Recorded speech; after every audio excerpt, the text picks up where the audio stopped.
Olá, bem-vindos a mais uma disciplina do seu curso.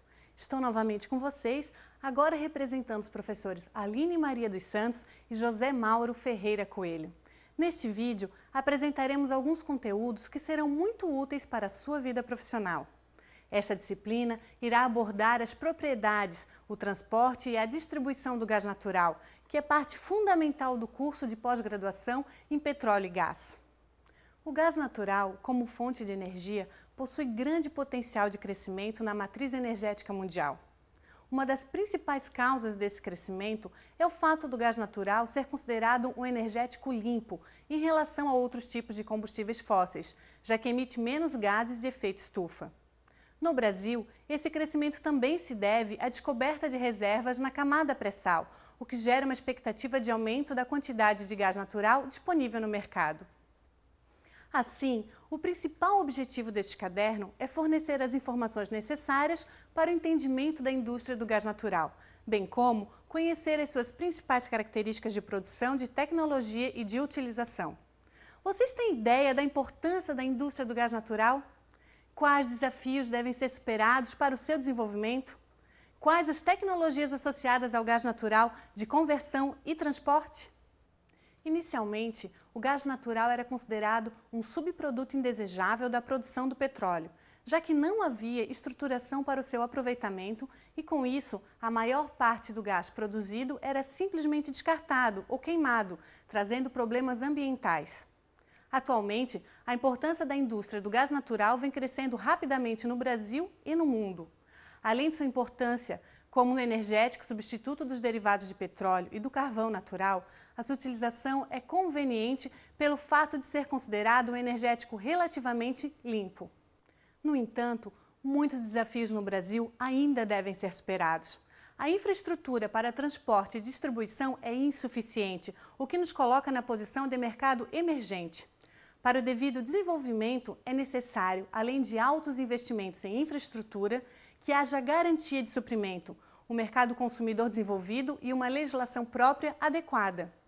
Finalmente, podemos destacar o atual crescimento da produção de gás natural não convencional, principalmente nos Estados Unidos, e do transporte do gás natural como gás natural liquefeito, GNL, em vários pontos do mundo. Vamos assistir ao vídeo e entender a importância dos gasodutos.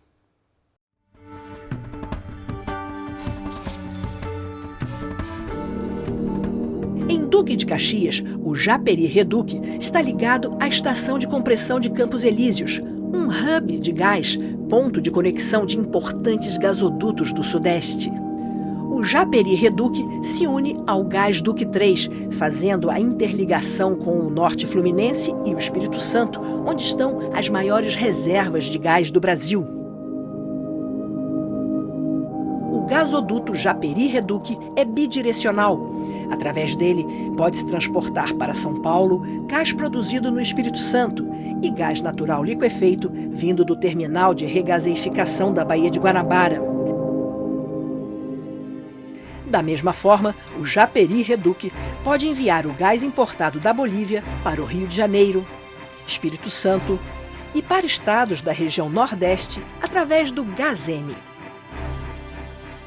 Em Japeri, ele se conecta com o gasoduto Campinas-Rio, que além de transportar gás natural para o estado de São Paulo, recebe o gás importado da Bolívia.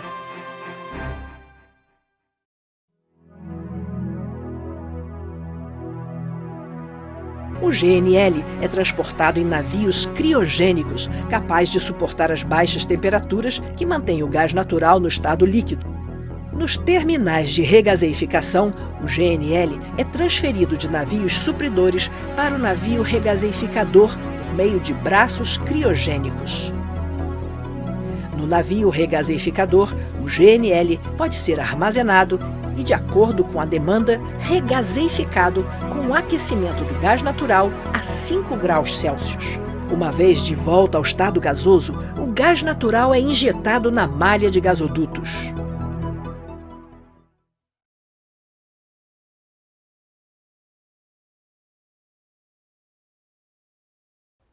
Para melhor compreensão da importância deste tema e posterior utilização deste conhecimento em seus projetos profissionais, vamos dividir essa disciplina em 8 capítulos, nos quais foram inseridos o seguinte conteúdo. Capítulo 1, Introdução à Indústria de Gás Natural. Capítulo 2, Disponibilidades, fontes e obtenção de gás natural. Capítulo 3, Cadeia da Indústria de Gás Natural. Capítulo 4, Operações na Indústria de Gás Natural. Capítulo 5, Sistemas de distribuição e usos do gás natural. Capítulo 6, Aspectos econômicos e regulatórios. Capítulo 7, Demanda energética do gás natural. Capítulo 8, Tecnologias associadas ao gás natural. Agora que já sabemos da importância de conhecermos a indústria do gás natural, vamos falar dos principais aspectos de cada capítulo.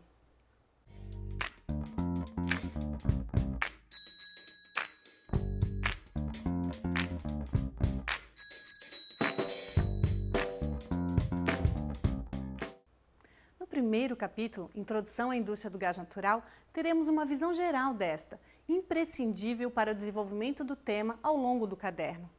Certamente, vocês já acompanharam na mídia reportagens sobre o aumento da importância do gás natural como fonte de energia. Vocês também devem ter tido a oportunidade de acompanhar as notícias relacionadas à crise de abastecimento em várias regiões do mundo, como a redução dos volumes de gás enviados ao Brasil pela Bolívia e Argentina a partir de 2007, e a interrupção do fornecimento do gás da Rússia para a Ucrânia, fornecedora da Europa, em 2006. Sendo assim, o principal objetivo deste capítulo é conhecer a indústria do gás natural, além de fornecer uma visão da importância do gás natural na matriz energética mundial e brasileira. A cadeia produtiva do gás natural possui as seguintes etapas principais: exploração, produção, processamento, transporte e distribuição. Os investimentos na cadeia do gás natural levaram ao aumento na participação deste combustível na matriz energética mundial. De acordo com o Balanço Energético Nacional, EPE, de 2009, entre 1973 e 2007, o aumento da participação do gás natural na matriz energética foi de aproximadamente 5%. Mas então, quais são as vantagens competitivas do gás natural? Além dos benefícios ambientais, existem alguns fatores que favorecem o crescimento de utilização desta fonte.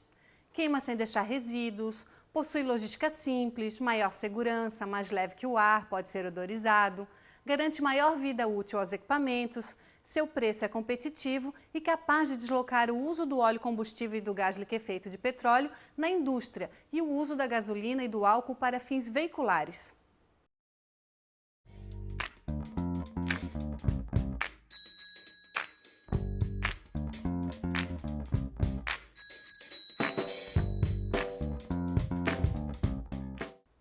No segundo capítulo, falaremos das disponibilidades, fontes e obtenção do gás natural, já que é muito comum acompanharmos na mídia informações sobre descobertas de novas reservas de petróleo e gás natural, e nem sempre são explicados os termos técnicos mencionados.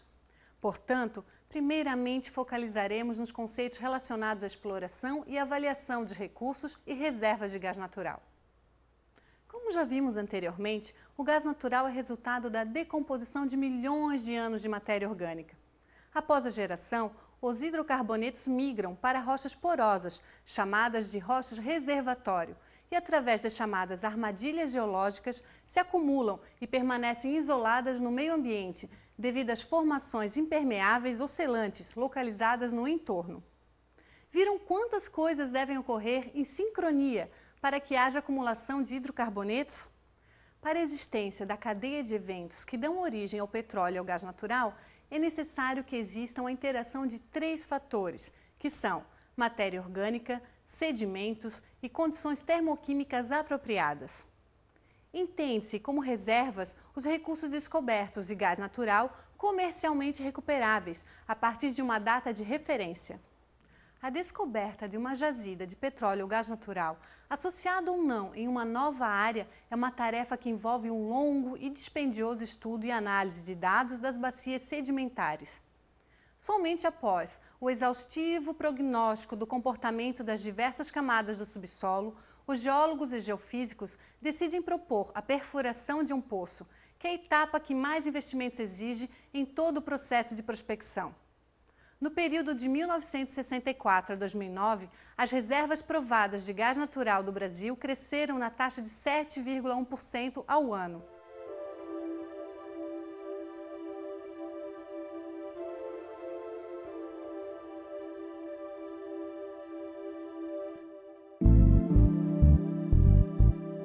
As principais descobertas ocorreram na Bacia de Campos e na Bacia de Solimões.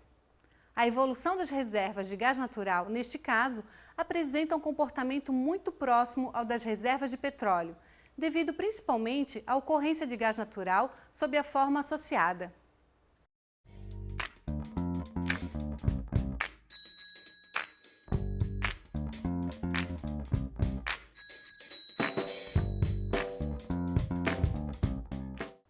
Vamos continuar os estudos da cadeia do gás natural. Falaremos da produção que envolve as atividades de obtenção do gás natural e do seu processamento primário no campo, separação da água e do óleo quando o gás é associado. Do processamento que consiste na retirada das impurezas e das frações mais pesadas do gás natural, tais como a gasolina e o gás liquefeito de petróleo. Do transporte, que engloba o deslocamento do gás processado para o sirigate e o armazenamento. Este ainda não existe no Brasil, mas é muito comum em países com clima mais frio. E, finalmente, sobre a distribuição de gás natural canalizado aos consumidores finais.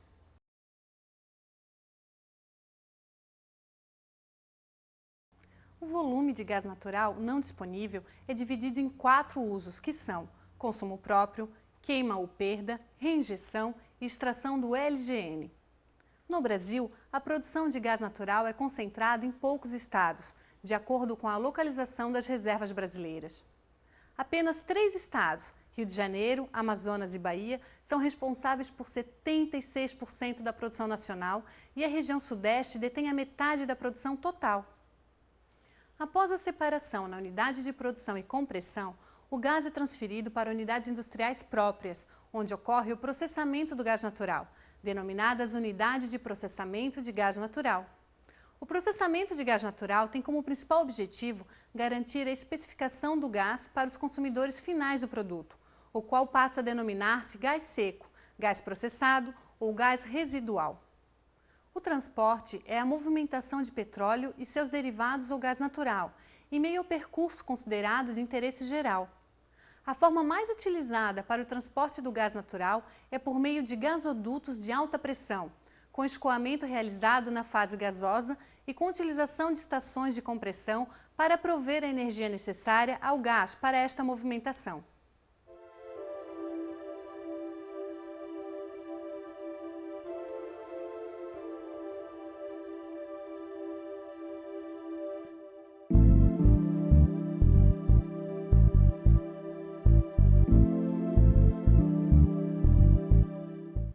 No Brasil, a infraestrutura de transporte é considerada pouco desenvolvida, por deixar de atender várias regiões do país. Atualmente, existem 2 grandes sistemas de operação integrados. O sistema Gasbol Sudeste, que atende parcialmente Mato Grosso do Sul e os estados da região Sudeste e da região Sul. E o sistema Nordeste, que atende o litoral dos estados do Nordeste, de Salvador e Fortaleza. A região Norte possui produção de gás natural. No entanto, seu sistema de transporte se encontra isolado em relação aos demais. A distribuição é a etapa final da cadeia produtiva do gás natural, caracterizada pela entrega do gás ao consumidor final, para uso residencial, comercial, industrial ou automotivo. Nesta etapa, o gás natural deve estar em conformidade com os padrões especificados pela Agência Nacional de Petróleo e também conter um agente odorante para ser facilmente detectado em caso de vazamento. Antes de o gás ser entregue aos consumidores, ele passa por uma estação de redução de pressão e medição, denominada ERPM.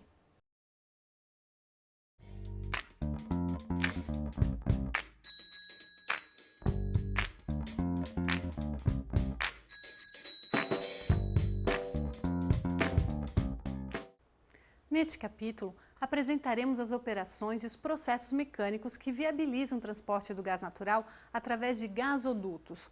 Esse transporte só é possível através da pressão fornecida pelos compressores. Quando se atinge a distância da pressão mínima, uma estação de compressão é instalada para elevá-la. Dessa forma, o gás chega ao ponto de destino. Este ciclo pode ser repetido quantas vezes for necessário. Para a prevenção de acidentes, também são realizadas inspeções periódicas nos dutos, através de equipamentos instrumentados conhecidos como PIG. Esses percorrem toda a tubulação registrando qualquer anomalia. No caso de acidentes, válvulas automáticas bloqueiam o trecho afetado. Vamos ver no vídeo como é realizada a inspeção da integridade dos dutos por ultrassom automatizada.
Neste capítulo, apresentamos os sistemas de distribuição e dos usos do gás natural.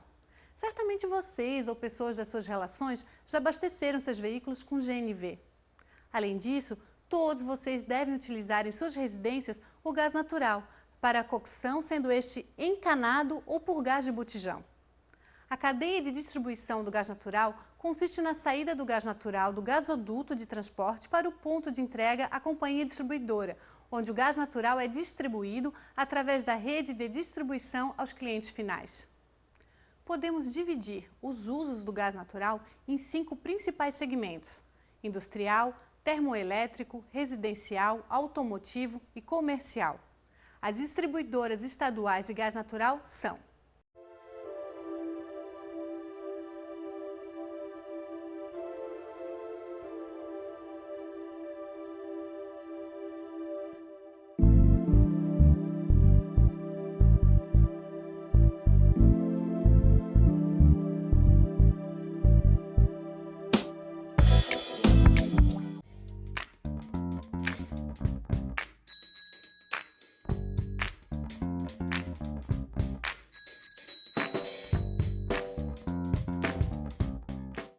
Neste capítulo, vamos estudar os aspectos econômicos e regulatórios da indústria do gás natural. No Brasil, existe uma dupla instância regulatória no segmento de transporte e distribuição de gás natural. A primeira instância, que é do transporte, cabe à Agência Nacional do Petróleo, Gás Natural e Biocombustíveis, ANP. Já a atividade de distribuição, que é a segunda instância, é função dos governos estaduais. Os governos podem criar uma ou mais distribuidoras em seu território e realizar a concessão do serviço para uma empresa estatal ou privada, sendo responsável pela regulação de atividade. A metodologia para a formação do preço do gás natural estabelecida pela Petrobras nos contratos é formada por 2 parcelas. Preço do gás é igual a parcela fixa mais parcela variável, onde parcela fixa é reajustada anualmente sempre em 1º de maio, e a parcela variável é reajustada trimestralmente nos meses de fevereiro, maio, agosto e novembro de cada ano. As etapas de transporte e distribuição da indústria do gás natural caracterizam-se especialmente por comportarem-se como indústria de rede. Isto ocorre devido aos altos custos de implantação, baixos custos de operação e manutenção e altos custos de escala. Essas características em conjunto favorecem a formação de monopólios naturais e torna fundamental a existência de uma eficiente estrutura regulatória, como normalmente ocorre em mercados. Esta estrutura serve para dificultar condutas não competitivas. Até a sanção definitiva da Lei do Gás, as duas principais leis relacionadas à indústria de gás natural no Brasil eram a Constituição Federal de 1988 e a Lei nº 9.478 de 1997, a Lei do Petróleo. A Lei nº 11.909, de 4 de março de 2009, a Lei do Gás, trata do transporte do gás natural, bem como do tratamento, processamento, da estocagem, liquefação, regaseificação e comercialização. Quanto aos contratos de compra de gás caracterizados como de longo prazo, como cláusulas de take or pay ou com preços indexados aos produtos do petróleo, esses passam a dar lugar ao mercado competitivo, a contratos com períodos menores e com cláusulas mais flexíveis. Vejamos o vídeo a seguir.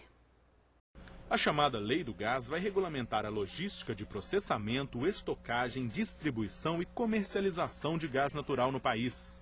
A nova norma estabelece que a construção e a ampliação de gasodutos serão regidas por concessões com licitações públicas. A lei também admite parcerias público-privadas para garantir investimentos no setor.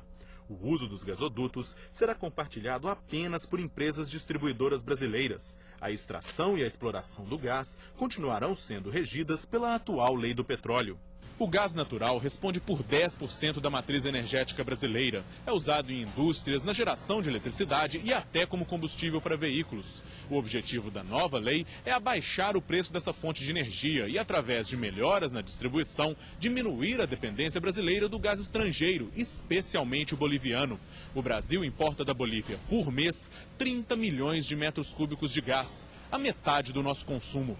O deputado Arnaldo Jardim, que participou da elaboração da Lei do Gás, avalia que a nova legislação vai garantir mais transparência e segurança ao setor do gás no Brasil. Hoje nós temos um percentual muito grande do gás utilizado que vem da Bolívia. Infelizmente, a instabilidade política da Bolívia muitas vezes tem nos causado constrangimentos. Agora mesmo, regras que são até comerciais têm dificuldade de ser aplicadas. Na medida em que você tenha essas regras determinadas para o transporte, para a distribuição do gás, da mesma forma que você amplia a exploração e a produção, você vai ter mais gás. Você precisa de mais gás para o nosso país crescer.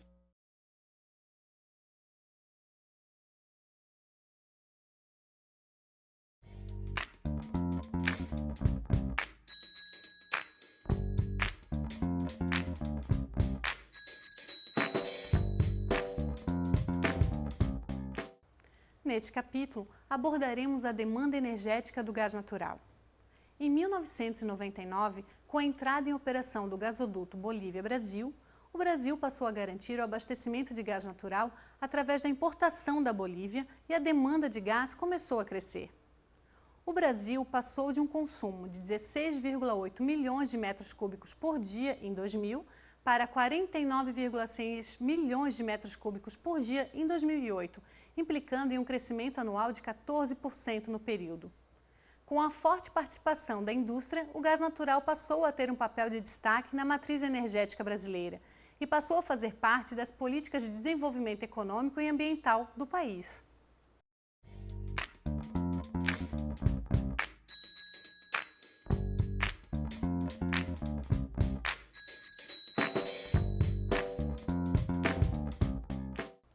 Por fim, vamos conhecer as tecnologias associadas ao gás natural. Além da versatilidade que estudamos no capítulo 5, outra vantagem desse energético é que ele também pode passar por processos de transformação, dando origem a derivados similares aos do petróleo, porém menos agressivos ao meio ambiente. Para facilitar o nosso estudo, vamos dividir essas tecnologias em tecnologias de transporte e tecnologias de conversão. Essas tecnologias de conversão são denominadas gas to liquid, geração termoelétrica remota e geração de insumos químicos. Essas tecnologias, além de caras, são dominadas por poucas empresas. Dentre as novas tecnologias de transporte existentes para o gás natural, estão os já bastante conhecidos GNL, gás natural liquefeito, o GNC, gás natural comprimido, e aqueles que ainda são pouco difundidos, como o GNA, gás natural adsorvido, e o HGN, hidrato de gás natural. Caros pós-graduandos, esperamos que vocês obtenham um ótimo aproveitamento do conteúdo dessa disciplina. Obrigada e até mais!